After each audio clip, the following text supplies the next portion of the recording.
Hello, I am Helen Diop with Thriveworks, licensed clinical professional counselor. So today I will attempt to answer the following question. What should I do if a loved one is prejudiced? So first I will say, reevaluate what does it mean to be prejudiced. Also making sure that you don't have just one example or few examples, but you have a long experience with that family member exhibiting a prejudiced attitude or belief or statement against someone else or a group or a specific ethnic group. Second, understand that being prejudiced is a lifelong process. It starts usually in childhood, through song, lyric at school, with teacher interacting a certain way with kids of different ethnicity or group of kids of different ethnicities. Also, it's through TV, movies, advertisement, joke, culture at large that foster those prejudice. Basically, it's almost a worldview. Third, I would advise not to sever or not to end that relationship with that loved one who has exhibited prejudice.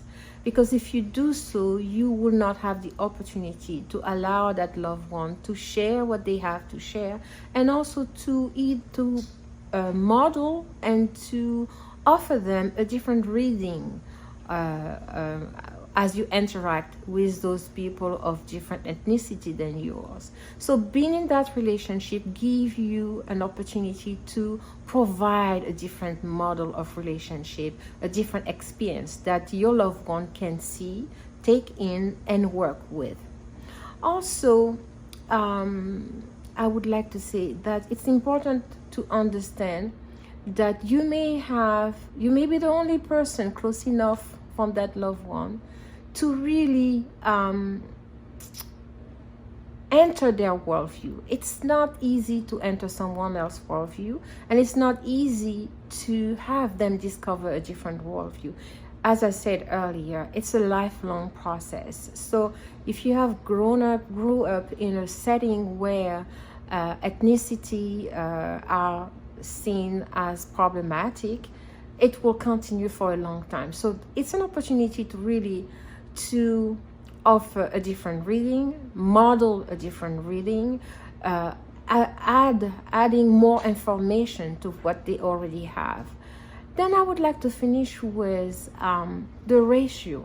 When you are with a loved one that is prejudiced, when you want to offer or talk about some issues, it's important to keep in mind that you have to have at least 5 positive encounters with that person to 1 negative encounter or 1 difficult relationship or conversation.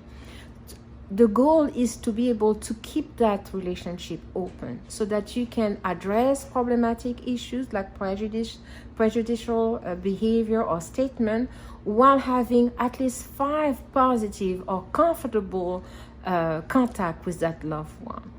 Then I would add to close that if you really love that person and that family member, it takes time, it takes patience, it takes love to be able to stay with a person that you love but that does not share your value, to bring them slowly to embrace some of your value, and one of which is not to be prejudiced or be aware of one's prejudice and be willing to change. And change takes time.